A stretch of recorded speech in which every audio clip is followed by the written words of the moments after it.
రంజిత్ తెలంగాణ రాష్ట్ర వ్యాప్తంగా ఉన్న కూడా ఉద్యమకారులందరికీ ఉద్యమ వందనాలు. జై తెలంగాణ. ఈ రాష్ట్రంలో చోటు చేసుకున్న హఠాత్ పరిణామాలంటారా, లేకపోతే వ్యూహాత్మకంగానే తెలంగాణ రాష్ట్రాన్ని ఆగం చేయడానికి పూనుకున్నారనుకుంటారా? ఏది అనేది మీరే డిసైడ్ చేసుకోర్రి. కానీ తెలంగాణ రాష్ట్రం అనేది, తెలంగాణ గడ్డ అనేది, ఉమ్మడి 10 జిల్లాలనేది ఈ రాష్ట్రం ఆపదలో ఉన్నది. ఆదుకునేవారు ఎవరు? ఈ ప్రాంతం కోసం ఎవరు కొట్లాటం చేశారు? ఈ ప్రాంతాన్ని తీసుకురావడం కోసం చేసిన కృషి ఏంటి? ఈ తెలంగాణ రాష్ట్రం కోసం ఎంతమంది బలైపోయారు? ఈ ప్రత్యేక రాష్ట్రం కోసం జరిగిన వాస్తవాలు ఏంటి అనేది కూడా మీరు ఒకసారి ఆలోచించాలి. నేను ఎందుకు ఈ విషయాన్ని చెప్తున్నానంటే, ఈరోజు మీరందరూ కూడా మేనిఫెస్టోని పట్టుకొని, అంటే వివిధ పార్టీలు ఇచ్చిన మేనిఫెస్టో కావచ్చు, అది కాంగ్రెస్ పార్టీ అయినా, భారతీయ జనతా పార్టీ అయినా, లేకపోతే ఇంకేదైనా కూడా, ఈ పార్టీలు ఇచ్చిన మేనిఫెస్టోను చూసి మీరు పూర్తి స్థాయిలో నమ్మి మోసపోకని ఈ తెలంగాణ రాష్ట్ర ప్రజలందరినీ కూడా నేను హెచ్చరిస్తా ఉన్నా. ఎందుకు అంటే, ఇప్పటి వరకు నాకు తెలిసి ఈ భారతదేశంలో డాక్టర్ బాబాసాహెబ్ అంబేద్కర్ రచించిన భారత రాజ్యాంగం ఆ భారత రాజ్యాంగం మీద ప్రమాణం చేసి ఎన్నో రాజకీయ పార్టీలు అధికారంలోకి వచ్చాయి. సరే, అధికారంలోకి వచ్చాయి, ప్రజలు వేసిన, ప్రజల చేత ప్రజల కొరకు ఎన్నుకోబడిన నేతలు ఎవరైతే ఉంటారో వాళ్ళందరూ కూడా పూర్తి స్థాయిలో కూడా ఆ నాయకులను ఎన్నుకొని మేమెనాగు వాళ్ళ వ్యాపారాలు కావచ్చు, వాళ్ళ వ్యక్తిగత విషయాలు కావచ్చు, లేకపోతే వారి యొక్క కుల వృత్తులు కావచ్చు, వాటన్నింటిలో కూడా వాళ్ళు నిమగ్నమైపోతారు. మా పరిపాలన, మమ్మల్ని రక్షించడానికి ఓ నాయకుడు కావాలంటూ నియోజకవర్గ స్థాయిలో అయితే member of legislative assembly MLA కావచ్చు, దాంతోపాటు పట్టభద్రులు అయితే మెంబర్ ఆఫ్ లెజిస్లేటివ్ కౌన్సిల్ కావచ్చు, మెంబర్ ఆఫ్ పార్లమెంట్ కావచ్చు, ఇలా సభ్యులను ఎన్నుకుంటాం మనం రాజకీయ వ్యవస్థలో చూస్తాం. అది వార్డ్ మెంబర్ నుండి ఈ దేశ రాష్ట్రపతి వరకు కూడా పూర్తి స్థాయిలో కూడా ఎన్నికలు ఏ విధంగా ఉంటాయో మనందరం కూడా చూస్తున్నాం. నేనేమంటున్నానంటే, తెలంగాణ ప్రజలారా, ఇకనైనా మేలుకోపోతే మంది మాటలేని మారవానం పోయినట్టు చేసుకోకని నేనైతే చెప్తా ఉన్నా. ఇప్పటికే ఆగమైపోయిన తెలంగాణ, అంధకారంలో నెట్టబడుతున్న ఈ తెలంగాణ రాష్ట్రాన్ని రక్షించడానికి ఎవరూ కూడా లేని పరిస్థితి. వాస్తవాలను కండ్ల కట్టినట్టుగా చూపించేది కేవలం ఈ వెనుక కనిపిస్తున్న వైఆర్టీవీ తెలుగు న్యూస్ ఛానల్ ఒకటే. నేను మళ్ళీ చెప్తా ఉన్నా, ఈ తెలంగాణ ప్రాంత బిడ్డలారా, ఇప్పటికే ఈ తెలంగాణ రాష్ట్రంలో అనేక రాజకీయ పార్టీలు, నేను పూర్తి స్థాయిలో అధ్యయనం చేసిన 2 విషయాలను మీకు చెప్తా. ఆ తర్వాత వాస్తవం కాదా అనేది, ఇది ఎక్కడికి ఎవరు దాస్తే దాగే విషయమైతే కాదు, అది అందరికీ తెలిసిన విషయమే. ఈ తెలంగాణ రాష్ట్రంలో మీరందరూ కూడా గుర్తుపెట్టుకోవాల్సిన 2 అంశాలున్నాయి. 1956 నుండి, నేను మళ్ళీ చెప్తున్నా, 2014 వరకు ఈ యొక్క మన తెలంగాణ రాష్ట్రాన్ని పరిపాలించినప్పుడు మన తెలంగాణ భూములకు సంబంధించి ఆ భూములు ఏవైతే ఉన్నాయో ఆ భూములు పూర్తి స్థాయిలో ఎన్ని హెక్టార్లకు సాగునీరు అందింది, దాంతోపాటుగా 2014 నుంచి 2023 వరకు ఎంత సాగైందో ఒక్కసారి లెక్కలు తీసుకోండి. నేను చెప్తా ఉన్నా, ఖచ్చితంగా కూడా ఇక్కడ మనం మోసపోయాం, గోసపడ్డాం. ఈ 10 సంవత్సరాలలో మోసానికి తగ్గ ఏదైతే మన ప్రాంత బిడ్డ పరిపాలించిండు, ఈ 10 సంవత్సరాలలో తెలంగాణ రాష్ట్రాన్ని పూర్తి స్థాయిలో కూడా మనకు న్యాయం చేసిన పరిస్థితి కనబడుతుంది. అందుకే నేను మళ్ళీ చెప్తా ఉన్నా, ఈ తెలంగాణ రాష్ట్రంలో జరుగుతున్న ప్రతి అంశాన్ని కూడా మీ ముందుంచే ప్రయత్నం అయితే నేను చేస్తా ఉన్నా. ఈరోజు తెలంగాణ రాష్ట్ర రాజకీయాలలో చాలామంది మాట్లాడుతూ ఉంటారు, రాజకీయ పార్టీలకు సంబంధించిన మేనిఫెస్టోలను పట్టుకొని, అది కాంగ్రెస్ కావచ్చు, బీజేపీ కావచ్చు, బీఆర్ఎస్ కావచ్చు, ఇతర పార్టీలు కావచ్చు, ఇంకే పార్టీలైనా కావచ్చు. నేనేమంటున్నానంటే, మనది తెలంగాణ రాష్ట్రం. ఇది మీరు భారతదేశంలో చాలా రాష్ట్రాలను చూస్తూ ఉంటారు, కానీ ఇక్కడ సంస్కృతి, సాంప్రదాయాలు అన్నీ కూడా విభిన్నంగా ఉంటాయి.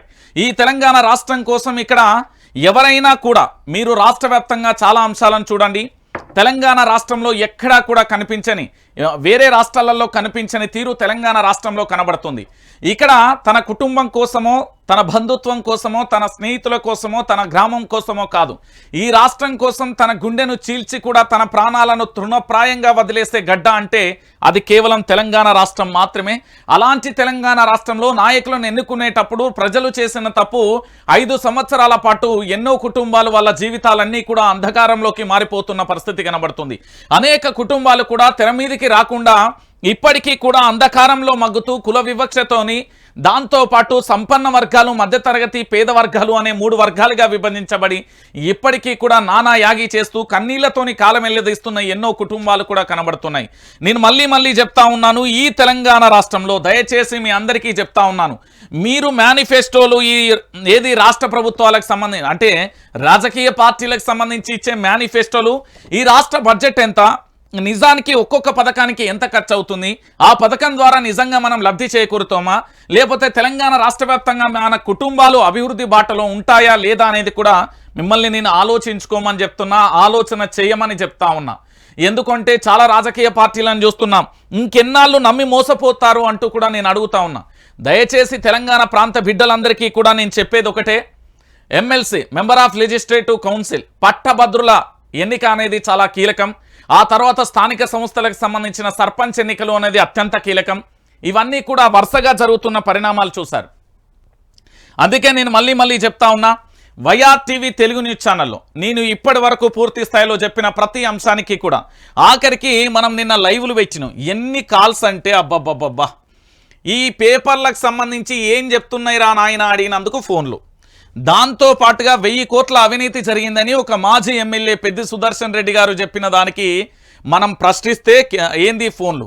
నేనేమంటున్నానంటే ఇక్కడ భయపడడానికి ఎవరూ లేరు. ఈ తెలంగాణ ప్రాంత బిడ్డలు ఈ రాష్ట్రం కోసం ఏదైనా ఎంతకైనా తెగిస్తారనే విషయాన్ని గుర్తుపెట్టుకోవాలి. ఏది అరెస్టులు చేస్తాం, కేసులు చేస్తామంటే అది ఊసిపోయిన బొచ్చుతో సమానం. ఎందుకంటే రాజ్యానికి బానిస వ్యవస్థలుగా పోలీస్ వ్యవస్థ, ఇతర వ్యవస్థలన్నీ కూడా మారిపోయాయి.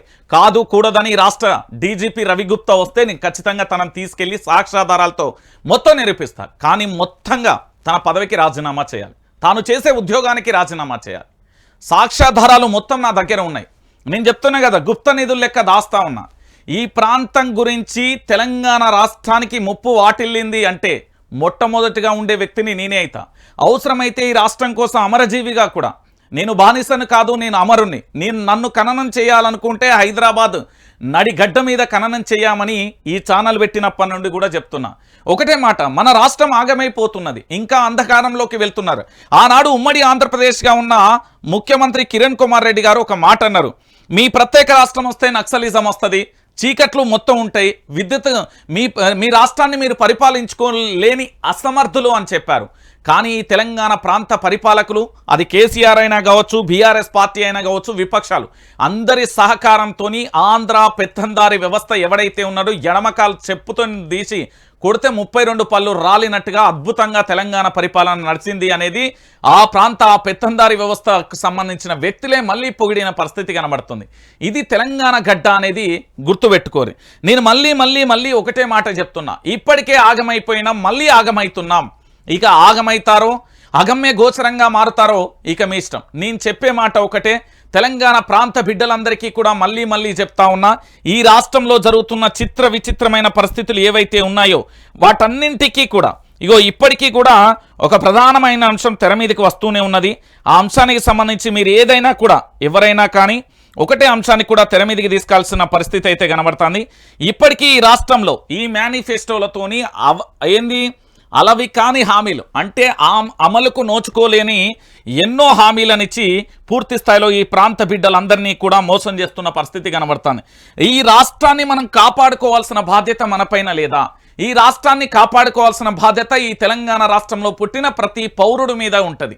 18 సంవత్సరాలు నిండగానే ఓటు హక్కు ఇచ్చి మనల్ని ఎవరు పరిపాలించాలో నిర్దేశించాలని ఈ రాజ్యాంగం కల్పించినప్పుడు ఈ తెలంగాణ రాష్ట్రాన్ని కాపాడుకోవాలని అదే చట్టంలో లిఖించబడినప్పుడు ఎందుకు చదవలేకపోతున్నారు? నేను ప్రతి ఒక్కరికి చెప్తున్నా, మహాభారతమో, రామాయణమో, భగవద్గీతనో, లేకపోతే బైబిలో, ఖురానో, లేకపోతే ఇంకేదైనా మీరు చదివినప్పుడు, గ్రంథాలు కానీ ఏదైనా చదివినప్పుడు దానికంటే ముందు ఈ దేశంలోని భారత వ్యవస్థకు సంబంధించిన భారత రాజ్యాంగాన్ని చదవండి. రాజ్యాంగాన్ని చదవండి, చట్టాల గురించి తెలుసుకోండి. ఎవరికో భయపడాల్సిన అవసరం లేదు, ఎవరికో బాంఛం దొర అనాల్సిన అవసరం లేదు. అది రాజ్యమైనా ఏదైనా మనం కలబడి నిలబడి తరిమి పెట్టొచ్చు. నేను మళ్ళీ చెప్తున్నా ఈ ప్రాంత బిడ్డలకు, మీ చేతిలో ఖచ్చితంగా కూడా భారత రాజ్యాంగం ఉండాలనే విషయాన్ని గుర్తుపెట్టుకోండి. ఒక వ్యక్తికో, ఓ వ్యవస్థకో, ఒక వర్గానికో సంబంధించింది కాదు. ఇది ఈ దేశంలో ప్రతి ఒక్కరికి కూడా అవసరం. భారత రాజ్యాంగాన్ని చదువురి, వాస్తవాలను తెలుసుకోరి. రైట్, ఇక ఈరోజు నేను ప్రధాన అంశాల ముందుకు పోతున్నా. ప్రధాన అంశాలకు వెళ్లే ముందు మీ ముందు 2 అంశాలను అయితే పెడుతున్నా. దాంట్లో ప్రధానంగా కూడా ఏంటి అనేది మీరు ఒకసారి ఆలోచించండి. తెలంగాణ ప్రాంత బిడ్డలందరికీ కూడా చెప్తా ఉన్నా, ఇక్కడ వైఆర్టీవీ తెలుగు న్యూస్ ఛానల్ మీరు ఇప్పటి వరకు ఎవరైనా సబ్స్క్రైబ్ చేసుకోకపోతే ఖచ్చితంగా సబ్స్క్రైబ్ చేసుకోండి. ఎందుకంటే వాస్తవాల దృశ్య రూపమే వైఆర్టీవీ. అనేక మంది చెప్తారు ఇక్కడ వైఆర్టీవీ తెలుగు న్యూస్ ఛానల్ నడిపే నాకు ఎలాంటి రాజకీయ ఎజెండా లేదు, ఎలాంటి ఆర్థిక పరమైన ఎజెండా లేదు, నాకు కేవలం ప్రజలకు సంబంధించి తెలంగాణ రాష్ట్రానికి సంబంధించి ముప్పు వాటిల్తే ఖచ్చితంగా నాడు తెలంగాణ ఉద్యమకారుడిగా నేడు ప్రశ్నించే గొంతుకనే ఖచ్చితంగా మీ వెంటే ఉంటా. కానీ ఈ తెలంగాణ రాష్ట్రాన్ని బ్రహ్మాండంగా పరిపాలిస్తే మీరు శభాష్ అని కూడా నా నోటి నుండి నేను స్వయంగా నేనే వచ్చి అభినందిస్తా. ఈ తెలంగాణ ప్రాంత బిడ్డలు ప్రశ్నించే గొంతుకగా హక్కు కలిగిపించినప్పుడు ఈ తెలంగాణ రాష్ట్రంలో జరుగుతున్న ప్రతి అంశాన్ని కూడా నేను లేవనెత్తే ప్రయత్నం ఎప్పటికప్పుడు కూడా చేస్తూ ఉంటా. ఇక మీరు ఆలోచించాల్సిన విషయం ఏంది అంటే, ఇక్కడ మీకు కనబడుతున్న వైఆర్టీవీ తెలుగు న్యూస్ ఛానల్ మీరు ఓపెన్ చేయగానే మీరు ఖచ్చితంగా చేయాల్సింది ఏంటంటే ఇక్కడ ఒక లైక్ వేసి పూర్తి స్థాయిలో ఏంది ఏం కథ అనేది ఒకసారి చూడండి. ఖచ్చితంగా ఇక్కడ లైక్ చేయరి, సబ్స్క్రైబ్ చేయరి, షేర్ చేయరి. ఈ తెలంగాణ రాష్ట్రంలో మీకు సమస్యలకు సంబంధించి నేను ఒక నెంబర్ ఇచ్చిన 9908572666 అనే నెంబర్ ఎప్పుడూ అందుబాటులో ఉంటుంది. ఆ నెంబర్కు సంబంధించి కూడా మీరు కాల్స్ చేయవచ్చు. ఇక్కడ మీకు ఎక్కడైనా సమస్యలు ఉన్నా, వడ్లు తడిసిపోయినా కూడా వీడియో తీయండి, వీడియో తీసి కూడా పంపించండి. ఇదే మార్నింగ్ న్యూస్లో చెప్తా అని కూడా చెప్పిన. దాంతోపాటుగా ప్రతి ఒక్కరూ కూడా ఆలోచించుకోవాలి. ఈరోజు జర్నలిజం ఎట్లయిపోయిందంటే ఒకటి దగ్గర చెంచాగిరి అయిపోతున్నది, ఒకటి దగ్గర బానిస బతుకు అయిపోతున్నది.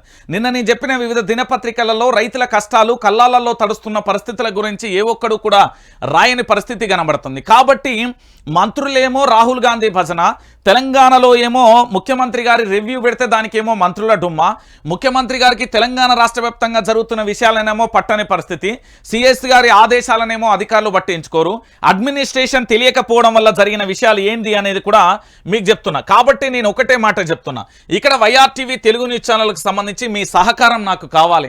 4 కోట్ల మంది గుండెలు నాకు సపోర్ట్ కావాలి. మీరు ఇక్కడ అకౌంట్ నెంబర్ కానీ గూగుల్ పే కనబడతా, మనకి ఎక్విప్మెంట్ పరంగానే అడుగుతున్నాం. తలా ₹1 వేసినా చాలు. నేను చెప్తున్నా కదా, అందరిలా కాదు, ఎజెండా ఒకటే, ప్రజల ఎజెండా. ఇక ఈరోజు ప్రధానంగా కూడా నిన్న రచ్చరచ్చ జరిగిన విషయం ఇదండి. ఎంత దుర్మార్గం అంటే ఫిర్జాదిగూడ మేయర్కు సంబంధించి ఒక్కసారి ఇందులో రాసిన అక్షరాలను చదివి వాస్తవాలేందో మీకు వినిపించే ప్రయత్నం చేస్తా. ఫుల్ ఎవిడెన్స్ మన దగ్గర ఉన్నది. కాంగ్రెస్ దుర్మార్గం ఎందుకు రాసిర్రు దుర్మార్గం అని అంటే దీంట్లో లోతైన డెప్త్ అయిన విషయాన్ని చూడాలి. ఫిర్జాదిగూడ మేయర్ పీఠంపై కన్ను, అవిశ్వాసం నెగ్గేందుకు దాడికి ప్లాన్. బీఆర్ఎస్ మేయర్ కార్పొరేటర్లను వెంబడిస్తూ 25 కార్లలో కాంగ్రెస్ నాయకులు, సఫారీ గ్యాంగులు, ప్రలోభాలకు లొంగని మేయర్ జక్కా వెంకటరెడ్డి, కార్పొరేటర్లు. తాజా పరిణామాలపై హరీష్ రావు సీరియస్, దాడులకు తెగబడితే చూస్తూ ఊరుకోమని హెచ్చరిక కూడా జారీ చేసిన పరిస్థితి కనబడుతుంది. నిన్న కాంగ్రెస్ నాయకుడు సుధీర్ రెడ్డి నేతృత్వంలో వెంబడించారని బీఆర్ఎస్ నాయకులు తెలిపిల్లు. ఔటర్ రింగ్ రోడ్డుపై ఎక్కడ ఆగితే అక్కడ తమపై దాడి చేసేందుకు చూశారని, కానీ త్రుటిలో తప్పించుకున్నామని తెలిపారు. ఒక పక్కన ఇంత జరుగుతున్నా పోలీసులు మాత్రం స్పందించడం లేదని వాపోయారు. కాంగ్రెస్ దాడుల నుంచి తప్పించుకున్న అనంతరం మేయర్ జక్కా వెంకటరెడ్డి మీడియాతో మాట్లాడారు. ఈరోజు ఔటర్ రింగ్ రోడ్డుపై నన్ను, నా సహచర కార్పొరేటర్లను కిడ్నాప్, హత్యకు సుఫారీ గ్యాంగ్ ద్వారా కాంగ్రెస్ ప్రయత్నించిందని, అయితే ఆ కుట్రలు విఫలమయ్యాయి. సుమారు 25 కార్లలో వచ్చిన కాంగ్రెస్ నాయకులు 50 మందికి పైగా కూడా సుఫారీ గూండాలు ఔటర్పై గంటన్నర సేపు మేము ప్రయాణం చేస్తున్న వాహనాలను చేర్చేశారు. మా కార్లు యాక్సిడెంట్ చేసే ప్రయత్నం చేశారు, భయభ్రాంతులకు గురి చేశారు. అవిశ్వాసంలో నెగ్గేందుకు ఈ కాంగ్రెస్ పార్టీ చేసిన విషయానికి సంబంధించి చూసినాం. సరే రైట్, ఇక్కడ ఏం జరిగింది? ఫిర్జాదిగూడ మేయర్ వెంకటరెడ్డి ఎవరైతే ఉన్నారో ఈ అన్న అవిశ్వాస తీర్మానంలో అక్రమంగా నెగ్గేందుకు 20 సుఫారీ గ్యాంగ్, 20 కార్లలో సుఫారీ గ్యాంగ్ దాదాపుగా 50 మంది. ఏదో సినిమాలలో చేస్తాం కదా, ఒక కారు వాళ్ళు వెళ్తూ ఉంటే దాని వెనుక వెంబడించడం, లేకపోతే దానికి సంబంధించి పూర్తి స్థాయిలో కూడా ఏంది అంటే ఒక కారును వెంబడించిన తర్వాత వాస్తవ కోణాలు మీ అందరికీ కూడా తెలుసు. సినిమాలతో ఏ విధంగా ఒక హత్యకు ప్లాన్ చేస్తారో, లేకపోతే ఒక కిడ్నాప్కి ఏ విధంగా ప్లాన్ చేస్తారో, లేకపోతే దాన్ని యాక్సిడెంట్ చేసి యాక్సిడెంట్లో చనిపోయిందని ఏ విధంగా చిత్రీకరిస్తారో సహజ మరణంగా, ఈ విధంగానే నిన్న ప్లాన్ జరిగింది. అసలు మనం తెలంగాణలోనే ఉన్నామా? ఏందిది? ఏం జరుగుతుంది అని ఎంత ఆశ్చర్యం వేసింది నాకు. అరే ఒక మేయర్పై 20 కార్లలో వెళ్తా ఉంటే ఈ రాష్ట్రానికి సంబంధించిన పాపం రాష్ట్ర డీజీపీ గారికి కనిపించలే, వినిపించలే, రాష్ట్ర పోలీసులకు కనబడలే. మనకైతే అదేంది 41 సిఆర్పి నోటీసులు. ఇతనే ఉన్నారు, ఏదో ఏదో ఉగ్రవాదులమైనట్టు, దొంగలమైనట్టు, లంగలమైనట్టు అంటే ఇస్తూ ఉన్నారు. ఇగో ఇట్లా మొత్తం ఇలా పెట్టిన ఆ పేపర్లో మొత్తం 41 సిఆర్పిలకు సంబంధించి మొత్తం ఇస్తూనే ఉన్నారు. వీళ్ళదేం లేదండి.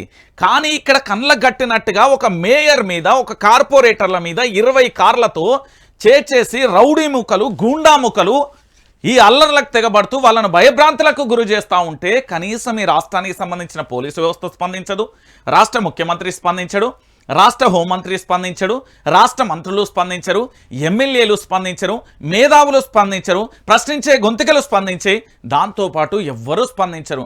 ఓ వర్గానికి సంబంధించింది మొత్తం కూడా భజనగా మారిపోయిన పరిస్థితి కనబడుతుంది.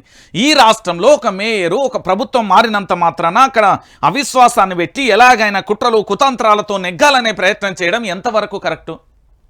ఇది శాంతి భద్రతలకు సంబంధించిన విషయం కాదా? ఇది ఒక వ్యక్తి యొక్క ప్రాణానికి సంబంధించిన విషయం కాదా? ప్రజల చేత ప్రజల కొరకు ఎన్నుకోబడిన నేతనే చంపడానికి, భయభ్రాంతులకు గురి చేసి కిడ్నాపులు చేయడానికి, హత్యలు చేయడానికి ఆయన మీద కుట్రలు కుతంత్రాలు మండి నైట్ అంతా హైడ్రామా జరిగింది కదా. దీని గురించి ఎందుకు మాట్లాడడం లేదు? దీని గురించి ఇప్పటి వరకు తెలంగాణ రాష్ట్ర వ్యాప్తంగా ఇంత జరుగుతూ ఉంటే కనీసం రాష్ట్ర డీజీపీ గారు నోట్లో నుంచి ఒక మాట, ఉలుకు పలుకు రాలేదేం? ఇదేం తెలంగాణ? ఏడున్నాం మనం? ఏం జరుగుతుంది ఈ తెలంగాణలో? ఒక మేయరు, బీఆర్ఎస్ పార్టీకి సంబంధించిన మేయరు కార్పొరేటర్లను వెంబడించి వేటాడి చంపే ప్రయత్నం చేస్తున్నారు అంటే ఇంతకంటే దౌర్భాగ్యం, ఇంతకంటే దుర్మార్గం బహుశా ఈ తెలంగాణలో లేదేమో. నాకు తెలిసినంత వరకు ఈ తెలంగాణలో ఇక కనిపించదేమో. ఎంత దారుణంగా అంటే మిత్రులారా, మీరందరూ దయచేసి ఆలోచించాలి. మీరు రాజకీయ పార్టీలు ఏదైనా కావచ్చు, అంటే అధికారం మారగానే పూర్తి స్థాయిలో చంపే అధికారాన్ని ఎవరిచ్చిరు? వీళ్లకు వెంబడించి భయభ్రాంతులకు గురి చేసే అధికారాన్ని ఎవరిచ్చిరు? మీరు ఒకసారి మీరంతా కూడా ఆలోచించాలి. ఈ తెలంగాణ రాష్ట్ర వ్యాప్తంగా ఇంత జరుగుతూ ఉన్నా కూడా కనీసం స్పందన లేదండి. ఆఖరికి మంత్రి గారు నిన్న ఒక ఏంది అంటే ఇక్కడ చూడుర్రి, హరీష్ రావు గారు, మాజీ మంత్రి గారు, సిద్దిపేట ఎమ్మెల్యే, ఫిర్జాదిగూడ మున్సిపల్ కార్పొరేషన్లో ఎలాగైనా సరే అవిశ్వాస తీర్మానం నెగ్గాలని కాంగ్రెస్ నాయకులు బీఆర్ఎస్ మేయర్ జక్కా వెంకటరెడ్డి కార్పొరేటర్లను కిడ్నాప్ చేయడానికి ప్రయత్నిస్తున్నారు. ఔటర్ రింగ్ రోడ్డుపై 20 కార్లతో వారిని వెంబడిస్తూ భయభ్రాంతులకు గురి చేస్తున్నారు. బీఆర్ఎస్ కార్పొరేటర్లపై జరుగుతున్న ఈ దాడిని బీఆర్ఎస్ పార్టీ తరఫున తీవ్రంగా ఖండిస్తున్నాం. తెలంగాణ డీజీపీ గారు, రాచకొండ సిపి గారు వెంటనే కూడా బీఆర్ఎస్ కార్పొరేటర్లకు భద్రత కల్పించాలి. ప్రజాస్వామికబద్ధంగా ఎన్నికైన ప్రజాప్రతినిధులపై ఇలా దాడులకు పాల్పడడం ఏంది సిగ్గుమాలిన చర్య. ఇలాంటి దాడులకు పాల్పడితే చూస్తూ ఊరుకోమంటూ హరీష్ రావు చెప్పిన తర్వాత కూడా కదలిక లేదు. అంటే మనం తెలంగాణలో ఉన్నామా లేకపోతే ఇతర రాష్ట్రంలో ఏమైనా ఉన్నామా అనేది కూడా ఒకసారి మనం ఆలోచించాలి. ఒక బీహార్ను తలపించే ఒక బీహార్ కంటే ఎక్కువగా కూడా ఇక్కడ ఇలాంటి పరిస్థితులు చోటు చేసుకోవడం దేనికి సంకేతం అండి? ఒక మేయరు ప్రజల చేత ఎన్నుకోబడిండు, తన యొక్క పదవి కాలం ఎంతకాలం ఉంటో అంతకాలం. మేమన్నా రాష్ట్ర ముఖ్యమంత్రి నువ్వు రాజీనామా చేయి, నువ్వు 100 రోజులలో 6 గ్యారంటీలను అమలు చేస్తా అని చెప్పినావు, అమలు చేయలేదని మీ ఇంటికి వచ్చి మేమన్నా రాజీనామా చేయని మేము కిడ్నాప్ చేసినామా? నీ సెక్రటరియట్కి వచ్చి నువ్వు రాజీనామా చేశాను ఏమన్నా డిమాండ్ చేసినామా? లేకపోతే బలవంతంగా నీ కార్లనే మనం మేము చేజ్ చేసినామా? బలవంతంగా మిమ్మల్ని ఏమైనా భయభ్రాంతులకు గురి చేసినావా? ఇదా ప్రజాస్వామ్యం? ముఖ్యమంత్రి గారు, రాష్ట్ర ముఖ్యమంత్రి యనుమల రేవంత్ రెడ్డి గారు, ఇదా ప్రజాస్వామ్యం? ఇదా ఒక సామాన్యుడికి రక్షణ లేని పరిస్థితి? అది ప్రజల చేత ఎన్నుకోబడిన ఒక మేయర్ మీద ఇలాంటి ఆకృత్యాలకు పాల్పడతారా? ఇదేం పరిపాలన? ఇదేం వ్యవస్థ? ఏం రాజకీయాలు చేస్తున్నారు తెలంగాణలో? మరొకసారి ఆంధ్రప్రదేశ్కు సంబంధించిన కడప రాజకీయాలు చేద్దామనుకుంటున్నారా? లేకపోతే బీహార్కు సంబంధించిన రాజకీయాలు చేద్దామనుకున్నారా? లేకపోతే మహారాష్ట్రకు సంబంధించిన రాజకీయాలు చేద్దామనుకుంటున్నారా? లేకపోతే పాకిస్తాన్కు సంబంధించిన రాజకీయం చేద్దామనుకుంటున్నారా?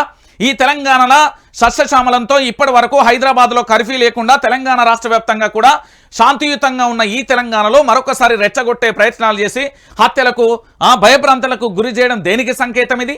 అంటే తెలంగాణలో బీఆర్ఎస్ పార్టీ తరఫున గెలిచిన ఏ ఒక్క కార్పొరేటర్ కానీ, పదవిలో ఉన్న ఏ ఒక్కరికి కూడా కనీసం భద్రత లేదని ఒప్పుకుంటున్నారా? ఇంత నీచమైన పరిస్థితి ఏంటండి? రేవంత్ రెడ్డి గారు 100 రోజులలో తన గ్యారంటీలను, తను చెప్పిన 6 గ్యారంటీలను అమలు చేయలేదని నీ వెంటబడి నిన్ను వెంబడించి రాజీనామా చేయమని మేము అనలే కదా? నువ్వు 100 రోజులలో నీ హామీలను నిలబెట్టుకోమని మేము అడుగుతా ఉన్నాం. 100 రోజులలో నువ్వు చేయలేదు, వాటి గురించి నిలదీస్తూ ఉన్నాం. నువ్వు ఇచ్చిన డెడ్లైన్ అయిపోయిందని అడుగుతా ఉన్నాం. కానీ నీ ఇంటికి వచ్చో, సెక్రటరేట్కి వచ్చో, లేకపోతే ప్రజాభవన్కి వచ్చో నువ్వు రాజీనామా చేయి, నువ్వు రాజీనామా చేస్తావా సస్తావా అని మేము అనలే కదా. ఈ తెలంగాణలో ప్రజాస్వామ్యం, ఈ తెలంగాణలో ఇక ప్రజాస్వామ్యం ఉందంట. ఈ తెలంగాణలో స్వేచ్ఛావాయువులు ఉన్నాయట. ఈ తెలంగాణలో హాయిగా బ్రతకొచ్చట. ప్రకృతే ప్రతిదానికి సమాధానం చెప్తుందని చెప్తావు కదా. అంటే ప్రకృతి అంటే నీ భాషలేంది ఇట్లా వెంబడించాలి. ఒక సుఫారీ గ్యాంగ్ తెచ్చి 20 కార్లతో ఇట్లా వెంబడించాలి. అయితే కిడ్నాప్ లేకపోతే హత్య, ఇట్లా చేద్దామనా? ఇదేం రాజకీయం అయ్యా రేవంత్ రెడ్డి గారు? మీ యొక్క కాంగ్రెస్ పార్టీకి సంబంధించిన గూండాల పని కదా ఇది.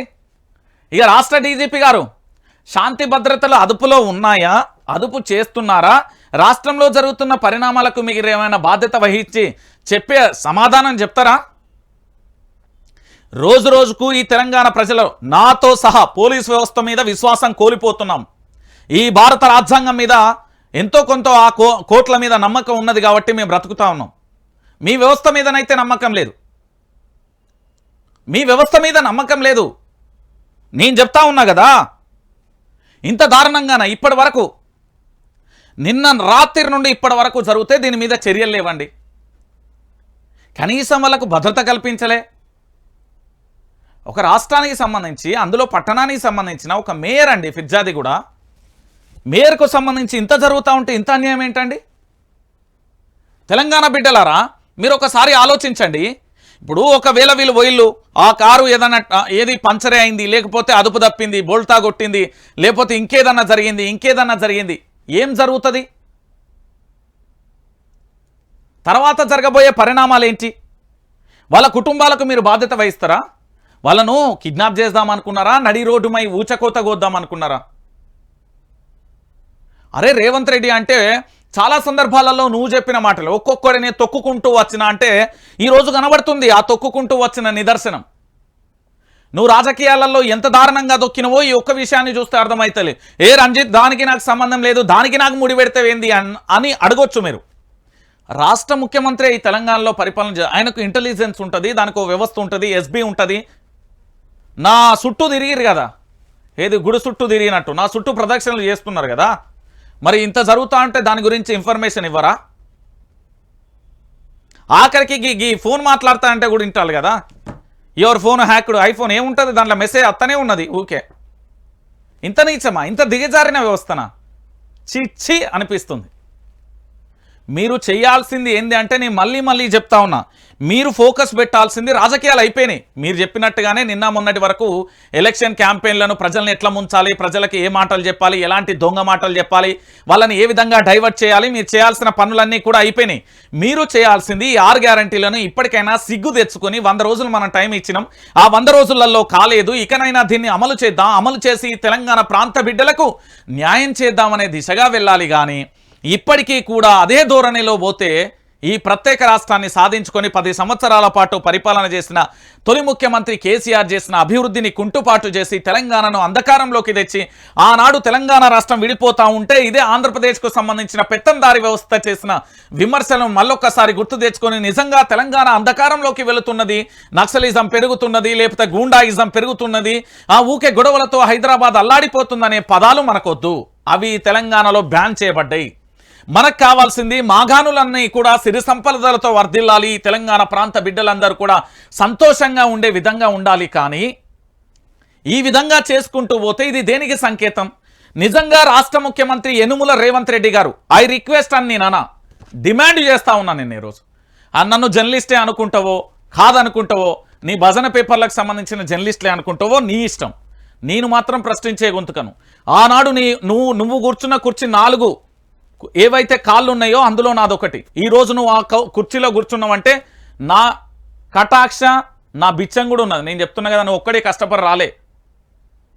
నేను చెప్తున్నా, ఆ దాంట్లో కూర్చున్న కుర్చీలో నా వాటా కూడా ఉంది. నేను మళ్ళీ అంటా ఉన్నా, నువ్వు ప్రజలకు మంచి చేయి, లేదా కుర్చీ నుండి దిగిపో. ప్రజలకు మంచి చేస్తావా నీ ఇష్టం, లేదా రాజీనామా చేసి వెళ్ళిపోతావా నీ ఇష్టం. కానీ ఇలాంటి విషయాలలో స్పందించకపోవడం, మొన్నటికి మొన్న ఎంత దారుణం అండి. ఆ టీచర్ల మీద లాఠీ చార్జీ చెప్పిలు పాఠాలు చెప్పే పంతుల మీద లాఠీ చార్జ్ చేయడం ఏంది? మేయర్కు సంబంధించి వెంబడించడం ఏంది? ఏం జరుగుతుంది ఈ తెలంగాణలో? ఇందుకోసమా 10 సంవత్సరాల పాటు పరిపాలించిన వ్యక్తిని కాదని మార్పు పేరుతోనే నిన్ను తీసుకొచ్చి అందలం ఎక్కిస్తే మా తలకాయ మీద పెట్టుకుంటే మా తలలే తీసేస్తున్నావు కదా. ఈరోజు పిర్జాది కూడా మేయర్ అయిపోయిండు. ఎవరు? మన జక్క వెంకటరెడ్డి అన్న. రేపెవరు? ఎల్లుండెవరు? అంటే ఇట్లా ప్రతి ఒక్కరిని వెంటాడి భయభ్రాంతులకు గురి చేస్తావా? ఇప్పటికే ఎమ్మెల్యేలకు సంబంధించి చాలామందిని కూడా నువ్వు ఏ విధంగా భయభ్రాంతులకు గురి చేసినావు ఆధారాలు ఉన్నాయి. నువ్వు ఎంతమందిని బ్లాక్మెయిల్ చేస్తున్నావు, నీ ఆర్ఆర్ ట్యాక్స్ ఎంతమంది అధికారులను ఎంతమందిని వేధిస్తున్నదో, ఎంతమంది రియాల్టర్లను బిల్డర్లను బెదిరిస్తున్నదో ఇప్పటికీ ఆధారాలు ఉన్నాయి. నేను మళ్ళీ చెప్తా ఉన్నా, నేను ఇప్పటికీ మాటకు కట్టుబడే ఉంటున్నా, రేపు భవిష్యత్తులో కూడా కట్టుబడే ఉంటా. ఇంత దారుణమైన వ్యవస్థనా? అరే తెలంగాణ రాష్ట్రంలో 10 సంవత్సరాల పాటు అద్భుతంగా పరిపాలించిన రాష్ట్ర ముఖ్యమంత్రి కేసీఆర్ను కాదని ఈ యొక్క మార్పు పేరుతో వచ్చిన కాంగ్రెస్ నికృష్టమైన పరిపాలన అందిస్తూ ఈ తెలంగాణ ప్రాంత బిడ్డలందరినీ కూడా బలి తీసుకునే విధంగా పరిపాలిస్తున్న ఈ రాష్ట్ర ప్రభుత్వం మాకెందుకు అంటూ తెలంగాణ ప్రాంత బిడ్డలు అమ్మో నానో అని మొరబెట్టుకుంటున్నారు. ఇంత నీచమైన పరిపాలననా? ఇంత దారుణమా? అరే ఒక తెలంగాణలో ఒక మేయర్కే రక్షణ లేనప్పుడు మరి ఈ తెలంగాణలో సామాన్యుడి పరిస్థితి ఏంది?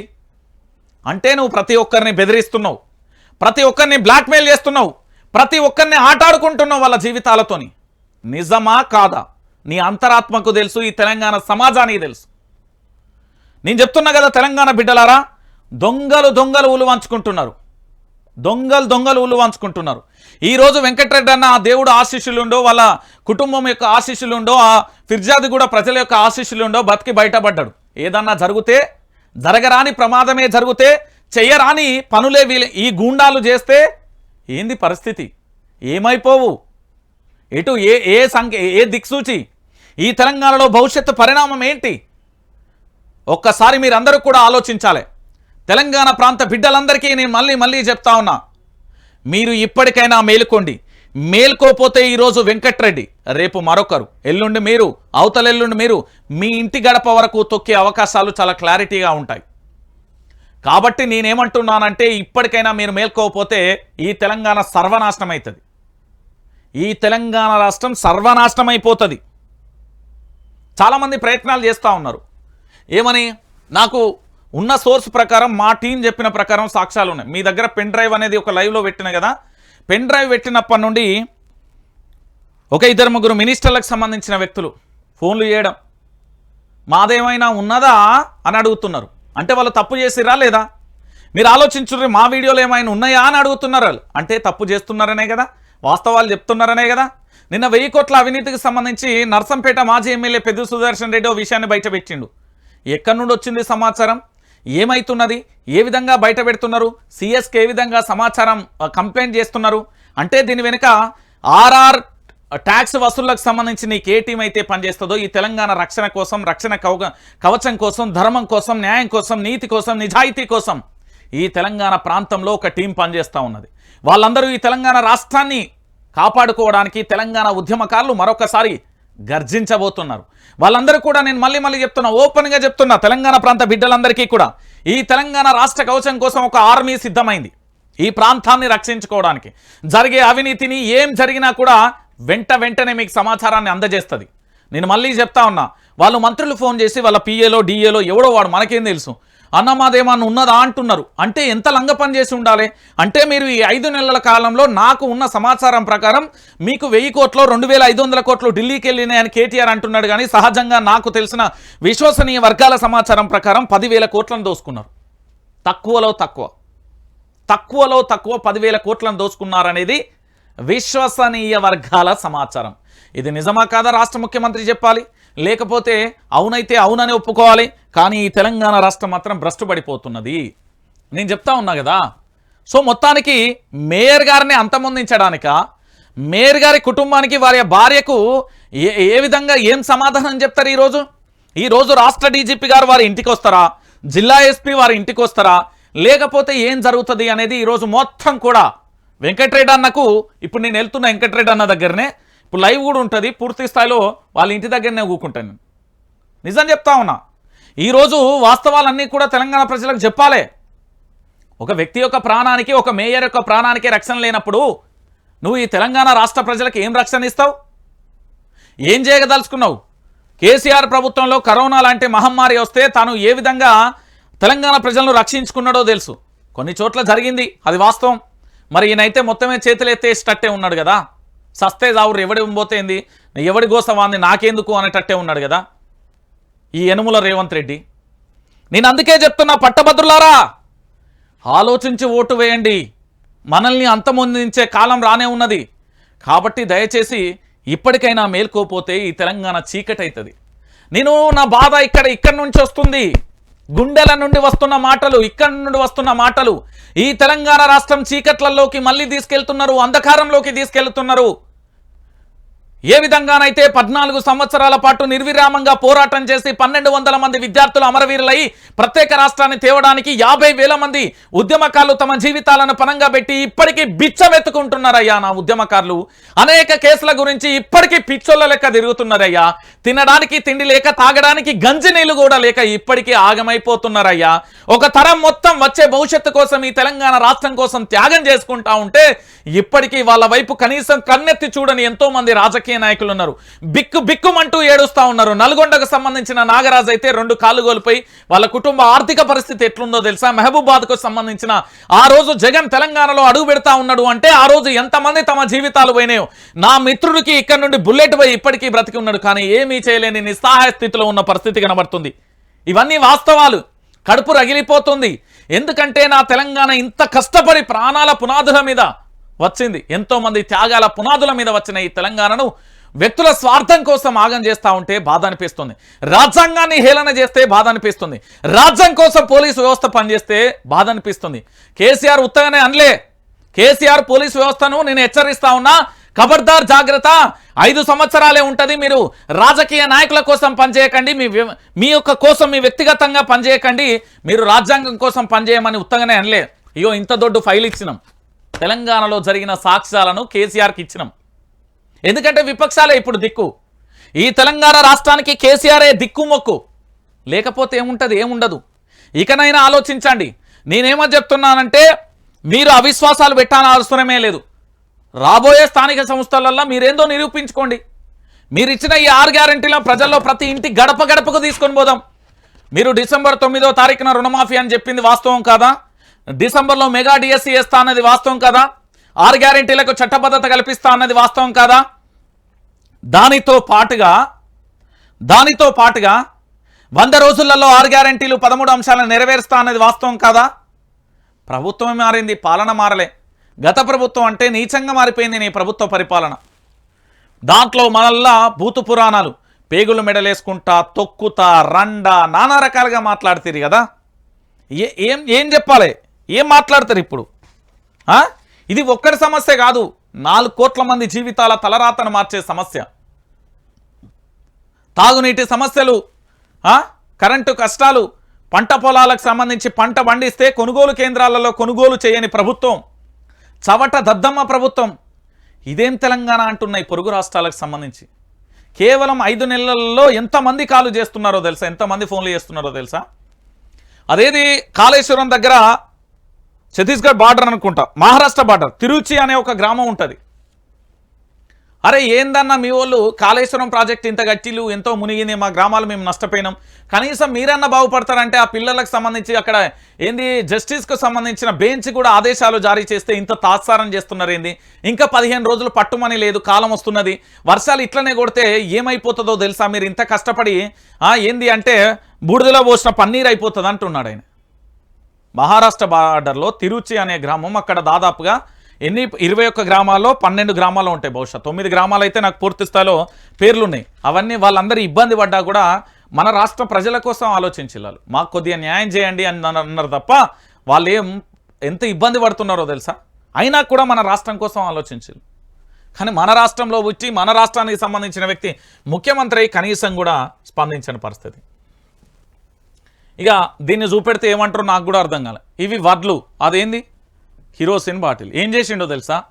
వడ్లకు నిప్పు, నెల రోజులైనా కొనడం లేదని ఆవేదన, ధాన్యాన్ని తగలబెట్టేందుకు యువ రైతు యత్నం. జగిత్యాల జిల్లా గోపాలరావుపేటలో ఘటన. ఏంది? రోజుల తరబడి ఎదురు చూస్తున్నాం, ప్రభుత్వం కొనుగోలు చేయకపోవడంతో రైతులల్లో తీవ్ర ఆర్థిక ఇబ్బందులు ఎదుర్కొంటున్నారు. ఒక పక్కన అకాల వర్షాలు రైతుల ఆశలపై నీళ్లు చల్లుతూ ఉంటే మరో పక్కన ధాన్యం కొనకుండా రేవంత్ సర్కార్ తీవ్రంగా నష్టపోతున్నది. నెల రోజులు అయిపోయినా కూడా కనీసం ఇప్పటికీ కూడా స్పందించలే. నెల రోజులు అయిపోయిందండి తెలంగాణ బిడ్డలారా. రైతు అరిగోసబడుతున్నాడు. అన్నమో రామచంద్ర అని ఒకప్పుడు అన్నాం. అన్నపూర్ణ రాష్ట్రం తెలంగాణ అని భారతదేశంలో మన రాష్ట్రానికి గొప్ప పేరు తెచ్చుకున్నాం. ఈరోజు పండించిన పంట దిక్కు దివానా లేదు కొనడానికి అనేది ఇప్పటికీ లేదు. ఆనాడు విపక్ష పార్టీలు తీన్మార్ డాన్సులు వేసినాయి, గగ్గోలు పెట్టినాయి, పిచ్చి కుక్కలు లెక్క అరిసిర్రు. మేధావి సంఘాలు, ఆ సంఘాలు, ఈ సంఘాలు లొట్టపీస్ అని చాలా చేసిర్రు. కానీ ఈరోజు తెలంగాణ ఆగమైపోతున్న ఈ తెలంగాణలో 60 లక్షల పైగా రైతులు ఆందోళన వ్యక్తం చేస్తున్నారే. వాళ్ళకు పెట్టుబడి కింద రైతు బంధు సాయం చేయలే, రైతు బీమా చేయలే, సాగునీరు అందయ్యలే, కరెంటు కోతలు విధించిల్లు. కనీసం పండించిన పంటనైనా కొనండిరా నాయనా అంటే చేతులెత్తెత్తిరి. ఆ పండించిన పంట కల్లాలలో తడుస్తూ ఉంటే, మొలకెత్తుతా ఉంటే వాళ్ళు రైతులు పడే ఇబ్బందులు ఏందో నీకు తెలుసా? ఏసీలలో కూకొని హాయిగా ఎంజాయ్ చేస్తున్నారు, అధికారాన్ని మజా వస్తున్నది కావచ్చు వాళ్ళకు. కానీ ఇక్కడ తెలంగాణ ప్రాంత రైతాంగం కన్నీళ్లతో ఏ విధంగా అంటే బిచ్చం ఎత్తుకుంటున్నారండి. ప్లీజ్ సార్ నాకు కనీసం నా వడ్లు కొనమని ఇట్లా బిచ్చం ఎత్తుకుంటున్నారు. అరే నెలల తరబడి పండించిన పంట ఓ పక్కన విత్తనాలు పెట్టుబడికి నువ్వు పైసలు ఇవ్వకపోతివి, దాంతోపాటుగా రైతుకు సంబంధించి కనీసం ఆత్మహత్య చేసుకుంటే రైతు బీమా ఇవ్వకపోతివి, దాంతోపాటు చీడపురుగుల నుంచి అటు కూలీల నుంచి అనేక రకాలుగా ప్రకృతి నుండి తప్పించుకొని ఈరోజు పంట పండిస్తే అది కొనకపోతివి. ఏ జిల్లాకి వెళ్ళినా, ఏ మండలానికి వెళ్ళినా, ఏ నియోజకవర్గానికి వెళ్ళినా, ఏ గ్రామానికి వెళ్ళినా వాళ్ళ గుండెలు ఇక్కడ తడుతున్నాయి. అన్నా రంజిత్ అన్నా వడ్లను పండించినామన్నా కొంటలేరన్నా, ఫోన్లు వశపడతలేవు. ఏందన్నా పరిస్థితి అంటే నేను ఒక్కటే చెప్పిన, మీరు అలవి కాని హామీలను చూసి ఓటేసిరు కావచ్చు, కానీ పార్లమెంట్ ఎన్నికలు మీ చేతిలోనే ఉన్నాయి, ఎమ్మెల్సీ ఎన్నికలు మీ చేతిలో ఉన్నాయి, రేపు స్థానిక సంస్థల ఎన్నికలు మీ చేతిలోనే ఉంటాయి. మీరు చేయాల్సిన పని ఏంది ఒక్కసారి మీరు ఆలోచించుకో అని చెప్పిన. కానీ ఇప్పటికీ కూడా అలాంటి పరిస్థితి లేకపోయే. ఎంత బాధాకరమైన విషయం, ఎంత ఘోరం, ఇది ఎంతవరకు కరెక్టు అనేది మీరే ఆలోచించుకోరు. నేను ఇప్పటికైనా చెప్తా ఉన్నా, మీరు దేనికోసమో పోతే ఉన్నది పోతుంది, ఉంచుకున్నది పోతుంది. నేను మళ్ళీ చెప్తా ఉన్నా, ఇప్పటికైనా తెలంగాణ ప్రజలందరూ కూడా 4 కోట్ల మంది గురించి ఆలోచించండి. మీ వ్యక్తిగత స్వార్థాల కోసం, మీ రాజకీయ పదవుల కోసం, మీ యొక్క పార్టీల కోసం కాదు. ఈ తెలంగాణలో ఉన్న 4 కోట్ల మంది ప్రజల గురించి ఆలోచించండి. ఈ తెలంగాణలో ఉన్న 60 లక్షల మంది రైతుల గురించి ఆలోచించండి. ఈ తెలంగాణలో ఉన్న కౌలు రైతుల గురించి ఆలోచించండి. ఈ తెలంగాణలో ఉన్న రైతు కూలీల గురించి ఆలోచించండి. మీరు నాది పలానా కాంగ్రెస్ పార్టీ, నేను ఎమ్మెల్యేను, నాది పలానా కాంగ్రెస్ పార్టీ, నేను కార్పొరేషన్ చైర్మన్, నాది కాంగ్రెస్ పార్టీ, నేను మినిస్టర్ను, నాది కాంగ్రెస్ పార్టీ, నేను సీఎంను, ఈ ముచ్చట్లన్నీ నైచెల్తా. మీరు ప్రజల్లోకి వెళ్ళండి, ప్రజల కష్టాలు తెలుసుకోండి, వాళ్ళకి సాయం చేయండి, మేమున్నామంటూ భరోసా ఇవ్వండి. రాజు ఎక్కడ ఉన్నా రాజే అంటారు కదా, అలాంటి రాజు పరిపాలన చేయగానే నిజాం పాలన వాని ముత్తాత పాలన చేస్తామంటే ఇక్కడ ఊకోరు. తన్ని కొట్టిల్లు. ఈ దేశం మొత్తం బ్రిటిషోడు పాలిపాలించిన తెలంగాణని ముట్టుకోలేకపోయాడు. నిజాం గాని తలలు వంచి రజాకారులను ఏ విధంగా ఈ తెలంగాణ విరోచితమైన పోరాటమో తెలుసా? ఓ కోమరం భీం, ఓ చాకలి ఐలమ్మ, రామరెడ్డి వెంకటరెడ్డి ఎంతమంది పోరాటం చేసిర్రు. ఈ తెలంగాణ చరిత్ర చాలా గొప్పది. అధికారం ఉంది కదా, మేము అందరూ ఎక్కినాం, మా మొక్కలలో మేము మినిస్టర్లు అయినాం, అహంకారపూరితమైన ధోరణి ఉంది మా ఫేసులలో అంటే కుదరదు. ఇక్కడ ప్రశ్నించేవాడు ఉంటాడు, నిలదీసేవాడు ఉంటాడు, అడ్డుకున్నవాడు ఉంటాడు, ఏదైనా తప్పు జరిగితే నిలదీసి బజాట్ల పెట్టేటోడు ఉంటాడు. ఇది నా తెలంగాణ, 4 కోట్ల మంది ప్రజల యొక్క విశ్వాసం. దయచేసి మళ్ళీ ఆలోచించండి. ఈ రైతు నిప్పే పెట్టిండు, రేపు పొద్దుగాల తన ఇంటికి నిప్పు పెట్టుకుంటే, తన ఒంటికి నిప్పు పెట్టుకుంటే ఏంది పరిస్థితి? ఆ కుటుంబానికి బాధ్యత ఎవడు వహిస్తాడు? ప్రతిదీ కూడా ఆలోచించండి. పరాయివాడు ఎవడో కాడు, అతను కూడా మన కుటుంబ సభ్యుడు అని భావిస్తే ఆ బాధ, వేదన, రోదన అర్థమవుతుంది. వాడెక్కడ పోతుంది, నేను నలుగురిని ముంచుతా బాగుపడతా అంటే అది ఎక్కువ కాలం ఉండదు. నేను మళ్ళీ చెప్తా ఉన్నా కదా. ఇకనైనా ఆలోచించకపోతే పరిస్థితి ఇంకోలా ఉంటుంది. ఇక దాంతోపాటుగా నేను గతంలో కూడా చెప్పిన, ఇప్పుడు కూడా చెప్తున్నా, ఈ తెలంగాణ రాష్ట్రంలో పేర్లను మారుస్తుండు రేవంత్ రెడ్డి. మీకు అర్థమవుతుందా? తెలంగాణ ప్రాంత బిడ్డలందరికీ చెప్తా ఉన్నా, ఏం జరుగుతున్నది ఈ తెలంగాణలో అంటే పేర్లను మారుస్తున్నాడు ఈయన. ఏం పేర్లను మారుస్తున్నాడు అంటే తెలంగాణ రాష్ట్ర వ్యాప్తంగానట ఈయనకు ఎక్కువ జిల్లాలద్దా అట ఏది పార్లమెంట్ సెగ్మెంట్లు ఉన్నాయి చూడు. ఇప్పుడు ఆ 17 పార్లమెంట్ సెగ్మెంట్లకు సంబంధించి జిల్లాలను చేస్తాడట. ఈ జిల్లాలను ఏది పరిపాలన కోసం ఏదైతే జిల్లాలను పెంచిండో ఆ జిల్లాలన్నింటిని కూడా పూర్తి స్థాయిలో అంటే తొలగిస్తాడట. తొలగించి తెలంగాణ రాష్ట్ర వ్యాప్తంగా కేవలం 17 పార్లమెంట్ సెగ్మెంట్లనే జిల్లాలు చేస్తా అంటూ రేవంత్ రెడ్డి కొత్తగా తెర మీదకి తీసుకొస్తున్నాడు. ఒకసారి ఆ జిల్లాలు ఏంది గతంలో కూడా నేను చెప్పిన మళ్ళొక్కసారి కూడా వాటి గురించి చెప్తా. ఈ జిల్లాలు పోతే పరిస్థితి ఏమవుతుంది, మన బతుకులు ఏమవుతుంది అనేది కూడా ఒక్కసారి మనం అందరం ఆలోచిద్దాం. ఎందుకంటే ఇక్కడ 32 జిల్లాల 33 జిల్లాల 10 జిల్లాల 9 జిల్లాల 4 జిల్లాల కాదు, పరిపాలన కోసం మనం తీసుకున్నాం. మళ్ళొక్కసారి కనుక ఏంది ఈ యొక్క పూర్తి స్థాయిలో కూడా ఇగో వచ్చింది. సారు త్వరలో రద్దు చేయబోయే జిల్లాల పేర్లు చెప్తున్నా వినండి. రేవంత్ రెడ్డి రద్దు చేయబోయే పాత జిల్లాలు: నెంబర్ 1 కొమరం భీం జిల్లాను తొలగిస్తాడట. ఆ తర్వాత జనగామ జిల్లాను తొలగిస్తాడట. మంచిర్యాల జిల్లాను తొలగిస్తాడట. హనుమకొండ జిల్లాను తొలగిస్తాడంట. నిర్మల్ జిల్లాను తొలగిస్తాడంట. ములుగు జిల్లాను తొలగిస్తాడంట. జగిత్యాల జిల్లాను తొలగిస్తాడంట. సంగారెడ్డి జిల్లాను తొలగిస్తాడంట. సిద్దిపేట జిల్లాను తొలగిస్తాడంట. జోగులాంబ గద్వాల జిల్లాను తొలగిస్తాడంట. భద్రాద్రి కొత్తగూడెం జిల్లాను తొలగిస్తాడంట. కామారెడ్డి జిల్లాను తొలగిస్తాడంట.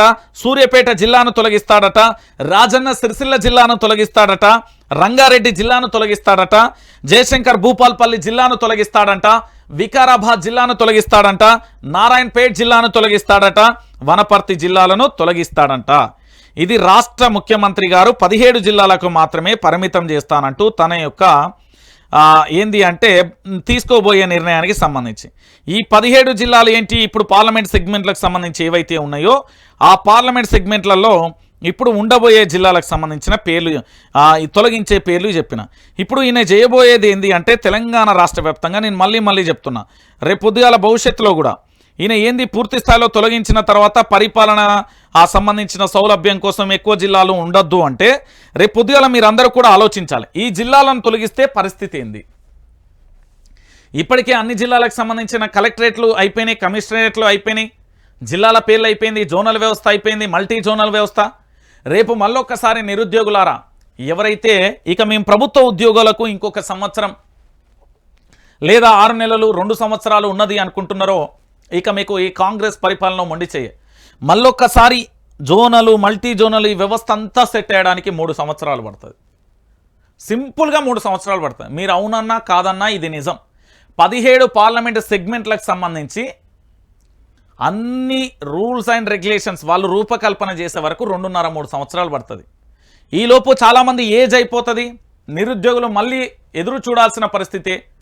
నాడు వర్షం కోసం రైతులు ఏ విధంగా ఆకాశానికి ఎదురు చూసిలో ఈరోజు మీరు ఉద్యోగ అవకాశాల కోసం కూడా చూడాల్సిన పరిస్థితి ఏర్పడుతుంది. నేను చెప్తా ఉన్నా, ఈ తెలంగాణలో ఈ పోటు మొగోడు తెలంగాణ రాష్ట్రం కోసం ఏమన్నా చేస్తాడంటే చేయడు.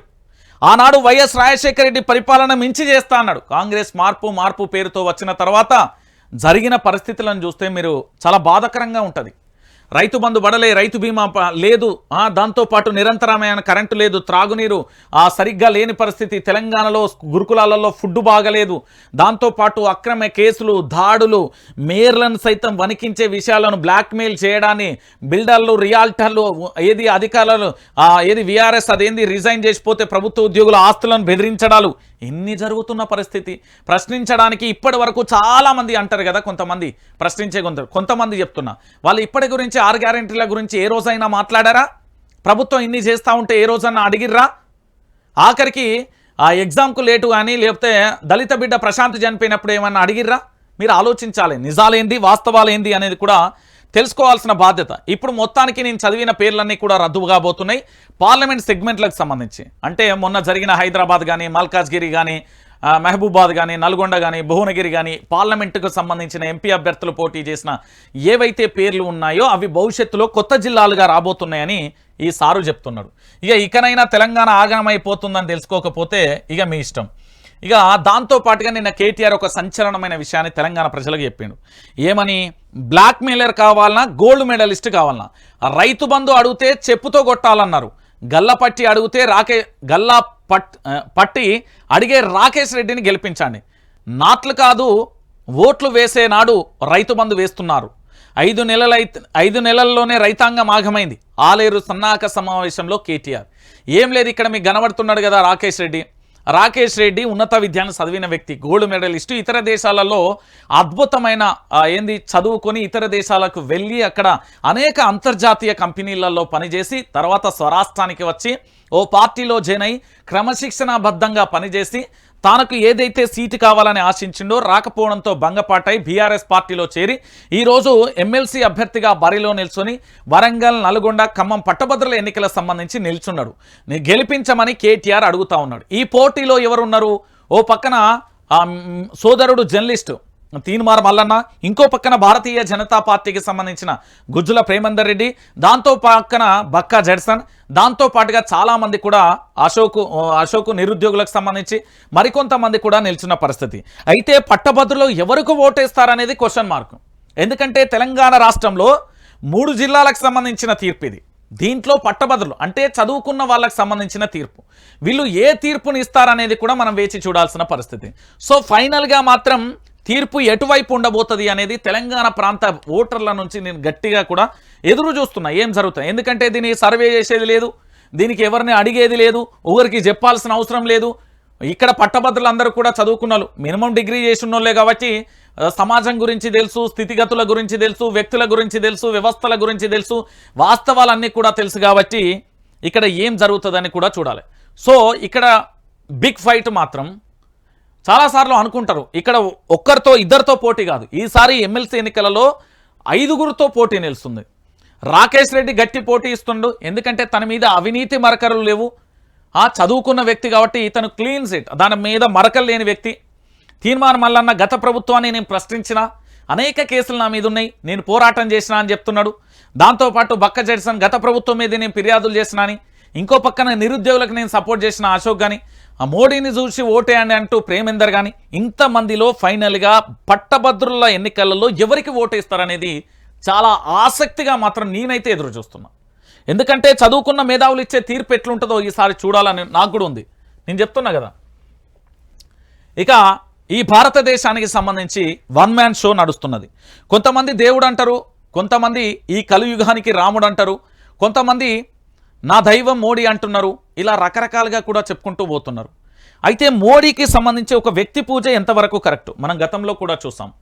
వ్యక్తి పూజ అనేది మెంటల్గా ఒకటి ఉంటుంది, సైకాలజీ సబ్జెక్ట్లో మెంటల్ డిజాస్టర్ కింద ఉంటుంది. మానసిక స్థితి సరిగ్గా లేకపోతే ఒక వ్యక్తిని పూజిస్తాం.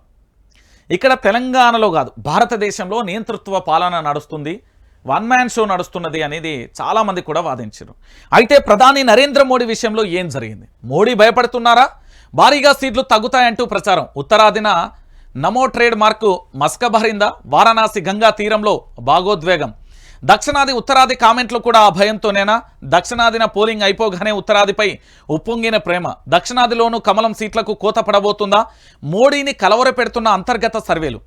అపజయం ఎరుగని నాయకుడు, భయం అంటే తెలియని మరో ఛత్రపతి శివాజీ. ప్రధాని నరేంద్ర మోడీ గురించి బీజేపీ నేతలు చెప్పుకునే మాటలు ఇవి. అయితే 10 ఏళ్ల పాలన తర్వాత మూడోసారి ముచ్చటగా ప్రధాని పదవిని అధిష్టానించాలనుకున్న మోడీకి ఉత్తర భారత భయం పట్టుకుందని పెద్ద ఎత్తున ప్రచారం జరుగుతుంది. అక్కడ చాలా సీట్లను బీజేపీ కోల్పోనుందని వార్తలు వెలువడుతున్నాయి. ఆ భయంతోనే విషపు కత్తులను ప్రధాని మోదీ నూరుతున్నారని విమర్శలు వస్తున్నాయి. దక్షిణాది భారతంలో ప్రచారం అయిపోగానే ఉత్తరాదికి వెళ్లిన ప్రధాని అక్కడ జనాలలో తీవ్ర ఉద్వేగాలు రగల్చే ప్రయత్నం చేస్తున్నారు. తాజా ఉపన్యాసాలు దేశ ప్రధాని స్థాయిని దిగజార్చేలా ఉన్నాయన్న విమర్శలను కూడా ఆయన మూటగట్టుకున్నారు. ఇక మీ అందరికీ తెలిసిన విషయమే, ప్రధాని నరేంద్ర మోడీ తెలంగాణలో అడుగుపెట్టిండు. ఆర్ఆర్ ట్యాక్స్ పేరుతో రేవంత్ రెడ్డి వసూలు చేస్తున్నానని చెప్పిండు. ఆ తర్వాత ఆంధ్రప్రదేశ్కు పోయిండు, దాంతో అక్కడ విమర్శలు చేసిండు, ఇక్కడికి పోయిండు. మీరు భారతీయ జనతా పార్టీ ఏం చేసింది అంటే ఈ దేశానికి 3 నామాలు పెట్టింది. ఒకటి, ప్రభుత్వ రంగ సంస్థలను ప్రైవేట్ పరం చేయడం, ఆదానికి ఆస్తులన్నీ కూడా ఏది ఆయనకు అప్పచెప్పడం, దాంతోపాటు ఈ దేశంలో ఏడాదికి 2 కోట్ల ఉద్యోగాలు ఇవ్వలేకపోవడం, దాంతోపాటు ఇప్పటి వరకు ఈ దేశానికి సంబంధించి ఇతర దేశాల నుండి పెట్టుబడులు రాకపోవడం, దాంతోపాటుగా ప్రధాని నరేంద్ర మోడీకి సంబంధించి మణిపూర్ లాంటి ఘటనలు, హింసాత్మకమైన ఘటనలు చూసాం. ఆ తర్వాత ఒక భారతదేశ రాజధాని ఢిల్లీ సరిహద్దులలో సంవత్సరం పాటు రైతులు చేసిన విరోచితమైన పోరాటం కానీ ఇలా రకరకాలుగా కూడా మనం చూసుకుంటూ పోయాం. కాబట్టి దయచేసి మోడీ అనేది ప్రజలు తీర్పు ఖచ్చితంగా ఇస్తారు. ప్రకృతి అయినా తీర్పు ఇస్తుంది. ఇక్కడ వ్యక్తి పూజ అనేది కరెక్ట్ కాదు, దేశ పూజ అనేది కరెక్టు, ప్రజల పూజ అనేది కరెక్టు. ఈ దేశానికి అభివృద్ధి ఏ విధంగా చేయగలుగుతాం, ఈ దేశాన్ని ఏ విధంగా బాగు చేయగలుగుతాం. మీరు గతంలో పులామా దాడి కానీ ఇతరత్ర దాడి కానీ సర్జికల్ స్ట్రైక్ విషయంలో కూడా అనేక క్వశ్చన్ మార్కులు వచ్చినాయి. గతంలో కూడా ఇదే దేశానికి సంబంధించిన ప్రస్తుత విపక్ష పార్టీ కూడా భయంకరమైన ఆరోపణలు చేసింది. చరిత్రను తెలుసుకోండి, వాస్తవాలు తెలుసుకోండి, జరుగుతున్న నిజాలను తెలుసుకోండి. ఏ నినాదం వెనుక ఏ ఎజెండా దాగి ఉన్నదో ఇప్పటి వరకు చాలామంది కూడా కనిపెట్టలేం, మనకు తెలియదు. రాజకీయ పార్టీల ఎజెండా వెనుక కేవలం ఓటు బ్యాంకే కాదు, ఈ దేశాన్ని తాకట్టు పెట్టే పరిస్థితులు కూడా ఉంటాయి. ఇకనైనా మేల్కోండి. మోదీ భయపడుతున్నారంటే అబ్సల్యూట్లీ భయపడాలనే, తప్పు చేసిండు కాబట్టి. ఏం తప్పు చేసిండంటారా? ప్రభుత్వ రంగ సంస్థలను ప్రైవేట్ పరం చేయడం తప్పు కాదా? కోటి ఉద్యోగాలు ఇస్తానని ఇవ్వకపోవడం తప్పు కాదా? ఈ దేశంలో మణిపూర్ లాంటి సంఘటన జరుగుతూ ఉంటే అక్కడికి ఎందుకు పోయిండు, ఎందుకు పోలేకపోయిండు? దాంతోపాటుగా రాష్ట్రానికి సంబంధించిన విభజన హామీలు ఎందుకు నెరవేర్చలేకపోయిండు? ప్రాంతీయ పార్టీలను ప్రభుత్వాలను ఎందుకు కూల్చేసుకుంటూ వచ్చిండు? కేవలం హిందుత్వం ఎజెండా అంటే ఒకటే సరిపోతుందా?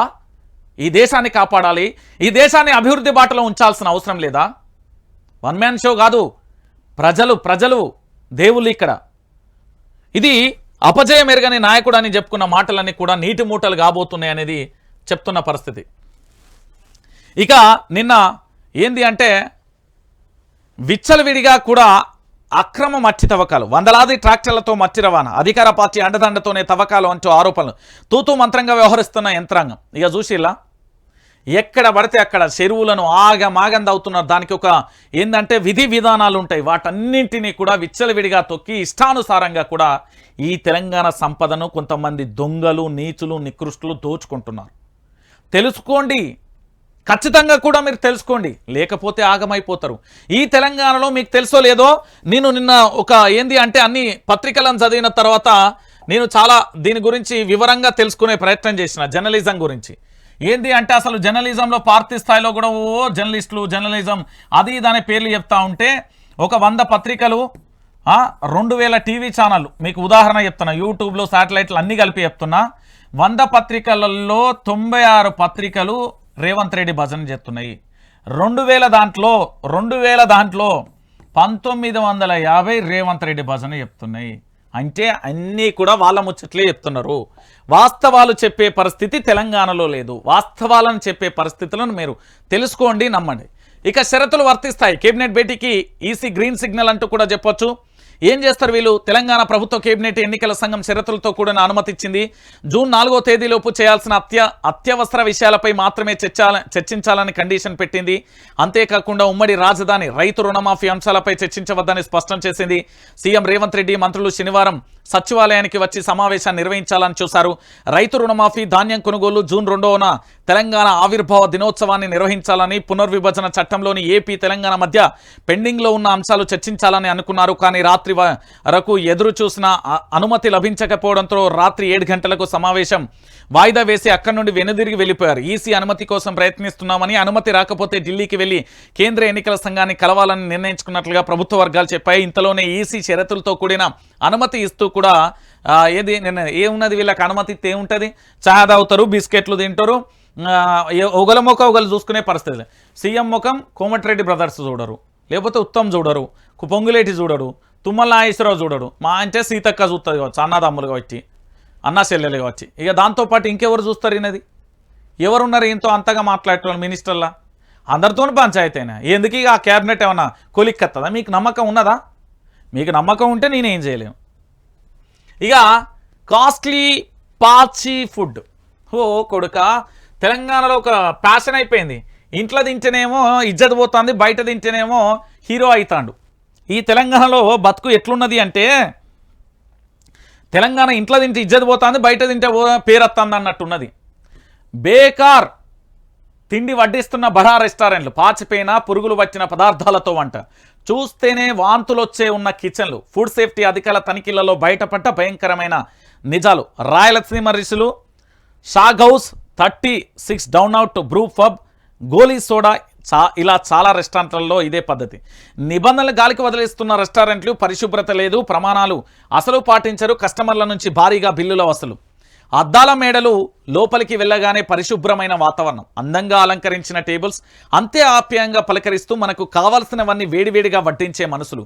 ఇవి పెద్ద రెస్టారెంట్లు, హోటల్స్లోనూ మనకు కనిపించే దృశ్యాలు. కానీ ఇవన్నీ పై మెరుగులు మాత్రమే. మేడిపండు చెందన అక్కడి ఏది కిచెన్లోకి వెళ్తే అసలు బండారం బయటపడుతుంది. మనం గుడ్డిగా నమ్మి వెళ్తున్న ఆ పెద్ద హోటళ్లలో జరుగుతున్న మోసం మనల్ని ఇంకోసారి హోటల్ గడప తొక్కనేయకుండా చేస్తుంది. అంత అపరిశుభ్ర వాతావరణంలో గడువు ముగిసిన ఆహార పదార్థాలతో నిండి ఉన్న hotels, pubs, restaurants, food safety and stands authority of India అధికారులు నోటీసులు ఇచ్చారు. మెట్రో సిటీగా అంతర్జాతీయ స్థాయిని పొందిన హైదరాబాద్ మహానగరంలో ఆహార విషయంలో జరుగుతున్న అక్రమాలపై అధికారులు పంజా విసిరిన నేపథ్యం అంటూ చూడొచ్చు.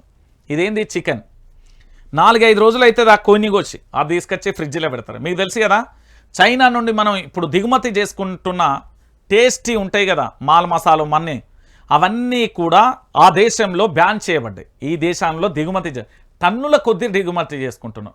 మీరు ఏది ఫాస్ట్ ఫుడ్ సెంటర్కి వెళ్తారు కదా, అదేంది నూడిల్స్ అని, ఫ్రైడ్ రైస్ అని, మంచూరియాలని ఇలా తింటారు కదా, దాంట్లో వేసే టేస్టీ పౌడర్ ఉన్నది కదా, అది క్యాన్సర్ 6 నెలల్లో వస్తుంది లేదా 6 సంవత్సరాలలో రావడానికి మూల కారణం. రెండోది, మీరు తాగుతున్న బయట ఛాయలు అవన్నీ తాగుతున్నారు కదా, అవి పాలపొడి ఉండొచ్చు లేదా కృత్రిమంగా తయారు చేసిన పాలై ఉండొచ్చు.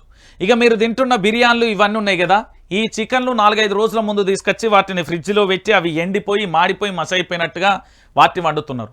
పెద్ద పెద్ద పేర్లు చెప్పుడు కాదు, మీరు ఇంట్లో తింటే శ్రీరామ రక్ష.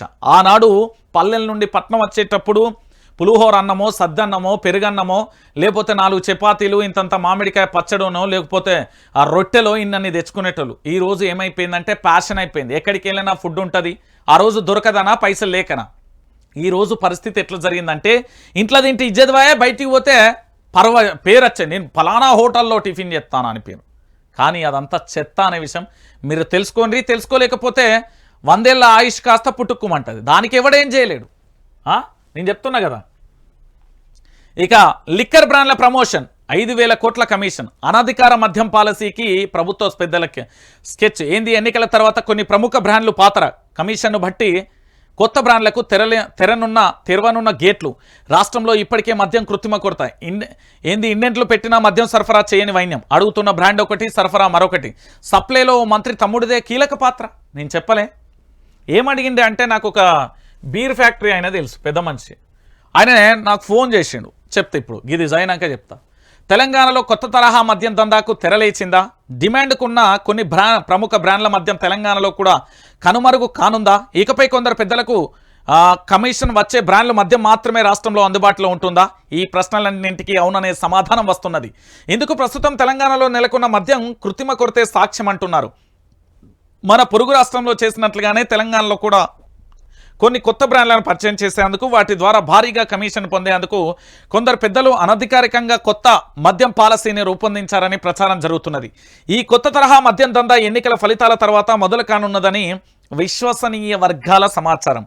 దీంట్లో బీర్ ఉంది, బ్రాండీ ఉంది, విస్కీ ఉంది, రమ్ ఉంది, వడకా ఉంది, వైన్ లాంటివి తయారు చేసే బ్రాండ్లు ప్రస్తుతం మీకు తెలంగాణలో ఎక్కడ కనబడతలేవు. అవన్నీ కూడా నో స్టాక్ అని కనబడుతున్నాయి. ఎందుకు అని ఆ పెద్ద మనిషి నేను చెప్తున్నా. నాకు తెలిసిన అతను ఉన్నాడు, మా స్నేహితుడు వాళ్ళ నాన్న. ఏమన్నాడంటే, ఒక పెద్ద మనిషి నుండి ఒక ఫోన్ కాల్ పోతుంది. ఈ కాల్ పోతే ఏమని వస్తుంది అంటే, మీది పలానా బ్రాండ్ మార్కెట్లో ఉన్నది అంటే, ఉదాహరణకు బీరీ కావచ్చు, బ్రాండ్ కావచ్చు, విస్కీ కావచ్చు, రమ్ము కావచ్చు, వడకా కావచ్చు, వైన్ లాంటి పదార్థాలు ప్రస్తుతం తెలంగాణలో మీకు దొరుకుతలేవు. ఇవి నో స్టాక్ అని బోర్డులు ఉన్నాయి. మీరు ఎక్కడికన్నా వెళ్ళండి, బీర్లకు సంబంధించి అడిగితే లేవు అనే మాట వస్తుంది. ఏం జరిగిందట అంటే, ఇప్పుడు బీర్ ఎంత 160, 160 రూపాయలు ఒక బీర్ అమ్ముతున్నారు అనుకో. విస్కీ రమ్ ఐడియా ఉందా? సరే, ఇది 160 రూపాయలు అమ్ముతున్నారు అనుకో. ఈ మార్కెట్ ఖర్చులకు దీన్ని 180 ఎంతో పెంచుదామనే ఆలోచనలో ఉండి ఈ 20 రూపాయలు ఏదైతే ఉందో కమిషన్ ఇవ్వాలంట. ఇప్పుడు నాకు తెలిసిన సమాచారం ఏంది అంటే, బీర్ రేట్లు ఇవన్నీ పక్కన పెడదాం, సరే ఇవన్నీ మొత్తం పక్కన పెడదాం.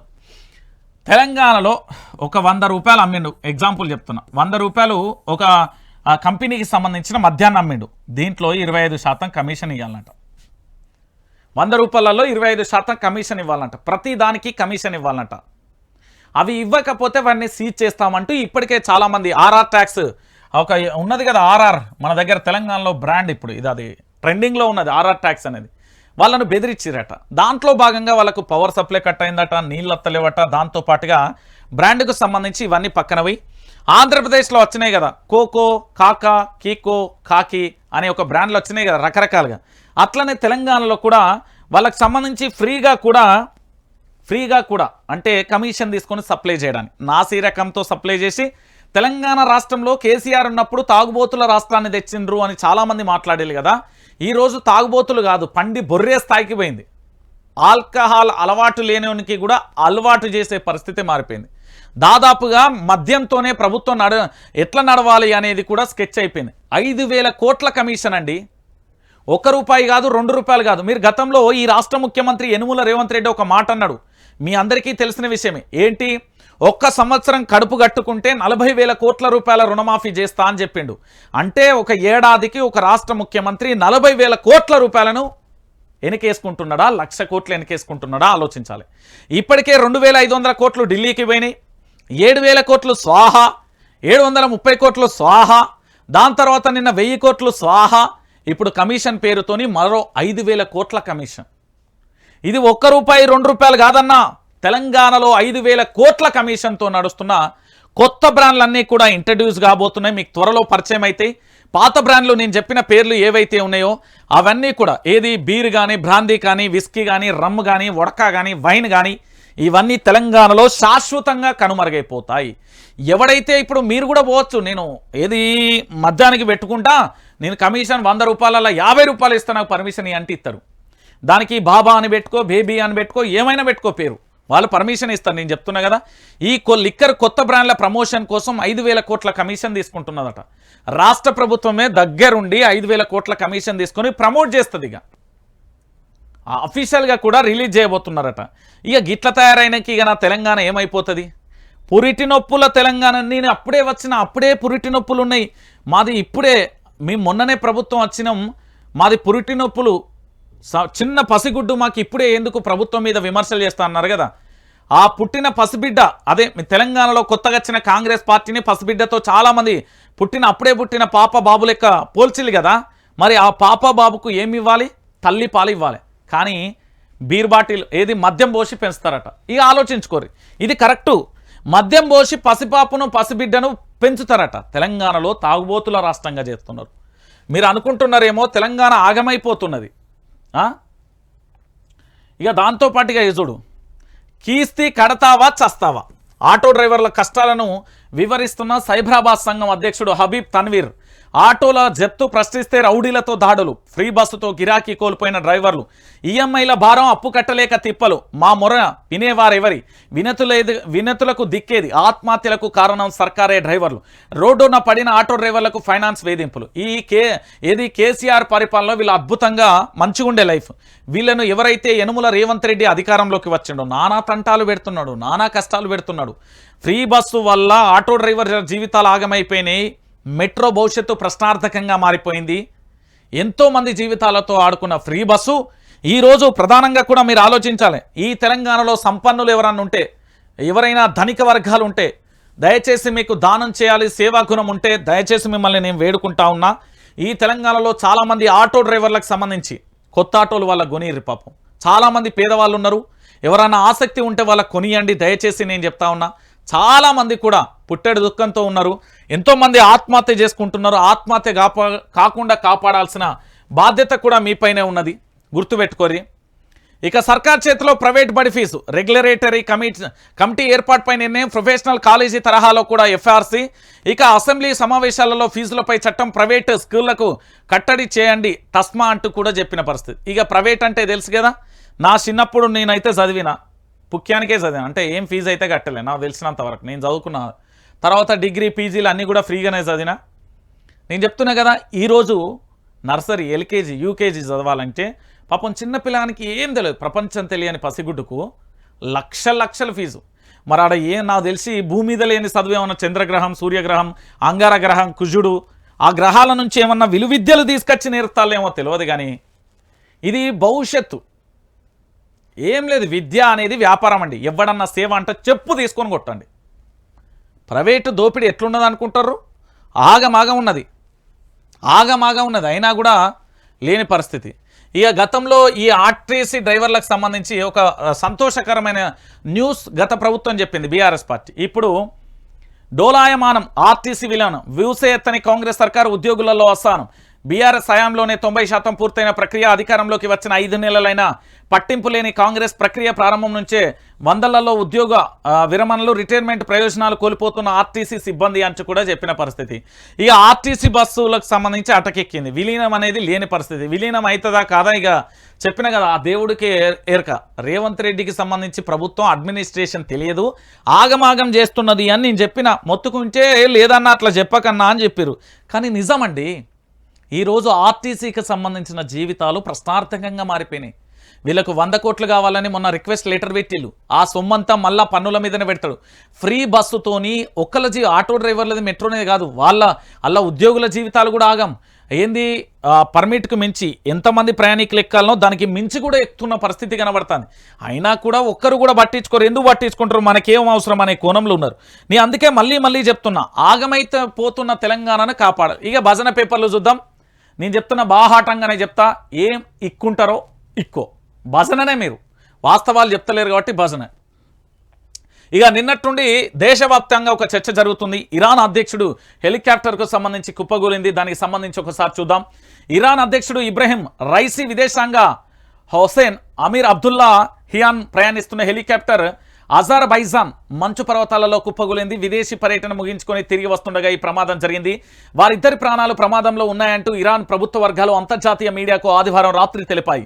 అయితే మరోవైపు ఇరాన్ ప్రభుత్వం అధికారిక కార్యక్రమాలన్నింటినీ కూడా వాయిదా వేస్తున్నట్లుగా ప్రకటించి తూర్పు అజర్బైజాన్ ప్రావిన్స్లోని జోల్ఫా సమీపంలో దట్టమైన పొగమంచులో కాలినడకన పర్వత ప్రాంతాన్ని రెస్క్యూ బృందాలు శోధిస్తున్న దృశ్యాలను ఇరాన్ అధికారిక మీడియా సంస్థ ఇర్నా ప్రసారం చేసింది. ఏది ప్రెసిడెంట్ వెంట విదేశాంగ మంత్రి హుసేన్ అమీర్ అబ్దుల్లా హియాన్ సైతం అందులోనే ప్రయాణం. దాంతోపాటు అజర్బైజాన్ మంచు పర్వత ప్రాంతంలో ప్రమాదం జరిగింది. వీరు విదేశీ పర్యటన ముగించుకొని వస్తూ ఉంటే వీళ్ళ ఏదైతే కుప్పగూలింది వీరు ప్రాణాలతో ఉన్నారా, ఎలా ఉన్నారు అనేది కూడా ఇప్పటి వరకైతే తెలియని పరిస్థితి. వాళ్ళ యొక్క మీడియా సంస్థ మాత్రం ఇప్పటికే ఆ మంచులో వెళ్ళడం చాలా కష్టమవుతుంది, అయినా కూడా వెళ్తున్న పరిస్థితి అయితే కనబడుతుంది. దాని గురించి ఇంకా పూర్తి వివరాలు అయితే పెండింగ్లో ఉన్నాయి. ఏం జరిగింది అనేది కూడా వాళ్ళు అక్కడి నుండి చెప్తే తప్ప తెలియని పరిస్థితి అయితే కనబడుతుంది. ఇక దాంతోపాటుగా ఇక మళ్ళొక ఏంది గత ప్రభుత్వం మీద వేసే ప్రయత్నం ఎంక్వైరీ నా లొట్టపీస్ ఎన్నేస్తారా ఆయన, ఏమైతుంది ఏం లేదు. ఇక దాంతోపాటుగా మరొక అంశం ఏంది, సీఎం వద్దకు భూ పంచాయతీ. సుచిత్ర భూ వివాదంలో మల్లారెడ్డి వర్సెస్ అడ్లూరి పరస్పర విమర్శలతో హీటెక్కిన రాజకీయ ముఖ్యమంత్రిని కలుస్తానని ఇరువురు వెల్లడి. రేవంత్ స్పందనపై పొలిటికల్ సర్కిళ్లలో చర్చ. నా వద్ద ఉన్న ల్యాండ్ డాక్యుమెంట్స్ను ఫేక్ అని నిరూపిస్తే ఎమ్మెల్యే పదవికి రాజీనామా చేస్తా. మల్లారెడ్డి వద్ద సరైన డాక్యుమెంట్ ఉంటే సర్వే ఎందుకు అవసరం లేదంటున్నాడు విప్ లక్ష్మణ్ అంటూ కూడా చెప్పాల్సిన పరిస్థితి. ఇక ఏంది ఉంది, హైదరాబాద్లో భూమికి ఏంది అంటే కోట్ల రూపాయలు వచ్చిన పరిస్థితి కనబడ, రెక్కలు వచ్చిన పరిస్థితి. ఇక దానికోసం మంత్రులేంది రాష్ట్రానికి సంబంధించిన బడా వ్యక్తులు కూడా ఆగమైపోతున్న పరిస్థితి కనబడుతుంది. మీతో మాకు పోలికేంటి, ప్రజలతో చీకట్టు ఎంచుకున్న కాంగ్రెస్ స్కామ్లో అవినీతికి ఆ పార్టీ కేర్ ఆఫ్ చీమల పుట్టలో పాములు చేరినట్లుగా తెలంగాణలో అధికారంలోకి బీజేపీ నేత ఈటల రాజేందర్ నల్గొండ పట్టభద్రులు ఎమ్మెల్సీ ఉప ఎన్నికలో ప్రచారం చేస్తున్న పరిస్థితి కనబడుతుంది అంటూ కూడా చూడొచ్చు. ఏంది అంటే కాంగ్రెస్ పార్టీని ఆఖరికి భారతీయ జనతా పార్టీ కూడా విమర్శిస్తుంది. మరి మీ పార్టీకి సంబంధించిన నిన్న ఎమ్మెల్యేలు పోయి కలిసి దాని గురించి కూడా మాట్లాడితే బాగుండు. 10 ఏళ్లలో 2 లక్షల ఉద్యోగాలు ఇచ్చాం, ఖచ్చితంగా కూడా రాకేష్ రెడ్డిని గెలిపించండి అంటూ కేటీఆర్కు సంబంధించిన అంశం కొద్దిగా సిగ్గొచ్చింది. మనం అనగానే రాత్తాలు పరేడ్ గ్రౌండ్లో రాష్ట్ర అవతరణ వేడుకలు 10,000 మందితో గ్రాండ్గా నిర్వహణకు సంబంధించిన అంశానికి సంబంధించి కూడా చూస్తున్నాం. ఇక ఆ పంతానికి బీజేపీ ఆపరేషన్ రుడు. మా పార్టీ నేతలను అరెస్టు చేసి జైలుకు పంపడే కుట్ర. కేజ్రీవాల్ బీజేపీ కేంద్ర కార్యాలయం ముట్టడికి ఉద్రిక్తతం.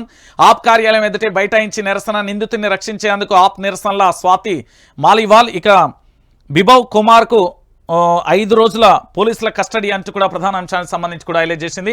సో మొత్తానికి ఢిల్లీ రాజకీయాలు అయితే రసవత్రంగా మారిపోయిన పరిస్థితి కనబడుతుంది. ఈ ఢిల్లీ రాజకీయాలకు సంబంధించి ప్రధానంగా కూడా ఒకటే చర్చనీయాంశం, భారతీయ జనతా పార్టీ కుట్రపూరితంగా అరవింద్ కేజ్రీవాల్ను అంతమొందించే ప్రయత్నం అయితే చేస్తుంది రాజకీయంగా. అది మీ అందరికీ తెలిసిన విషయమే.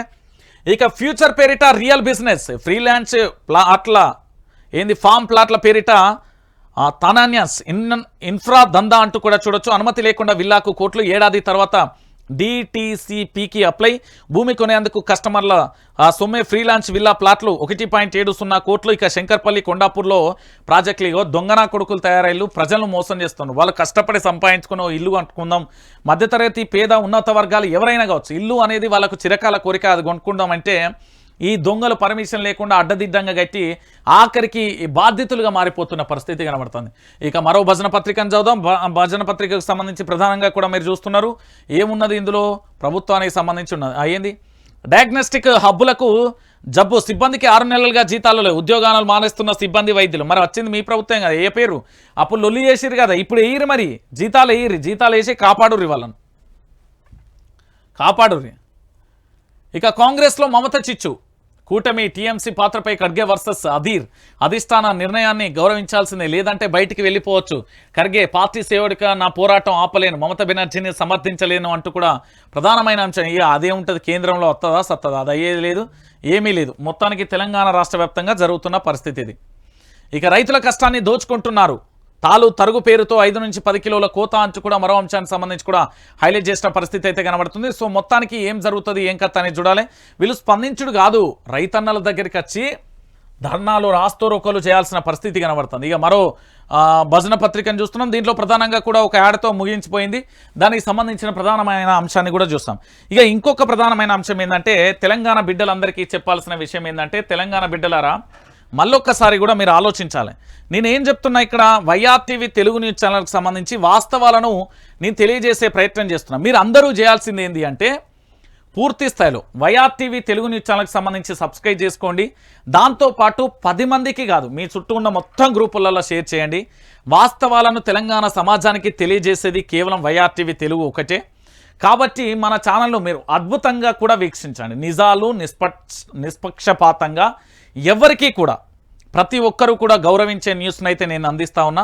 ఇప్పటి వరకు ఎవరైనా YRTV Telugu news channel subscribe చేసుకోకపోతే ఖచ్చితంగా కూడా ఇక్కడ సబ్స్క్రైబ్ ఉంటుంది. దాంతోపాటు ప్రతి ఒక్కరు కూడా లైక్ చేయాలి, లైక్ చేసి సపోర్ట్ ఇవ్వాలి. అన్న మీ వైఆర్టీవీకి మేము మద్దతు తెలుపుతున్నామంటే మీరు ఖచ్చితంగా కూడా ఇక్కడ లైక్ చేయాలి. దాంతోపాటుగా ఇక్కడ account number, Google pay, PhonePe ఉంటుంది, మీరు ఖచ్చితంగా సహకారం చేయండి. మనం చేసేది పోరాటం, రాజ్యంతో చేస్తున్న పోరాటం, రాజ్యం ఆడుతున్న విలేతాండను ఎదిరించడానికి, ఈ రాజ్యం చేస్తున్న ఆకృత్యాలను ఎండగట్టడానికి, ప్రజల శ్రేయస్సు కోసం, ప్రజల రక్షణ కోసం, ప్రజల సంతోషం కోసం మనం చేస్తున్న ఈ పోరాటానికి మీరు అందరూ కూడా మద్దతు తెలపండి. ప్రతి ఒక్కరు కూడా సహకారం అందించండి.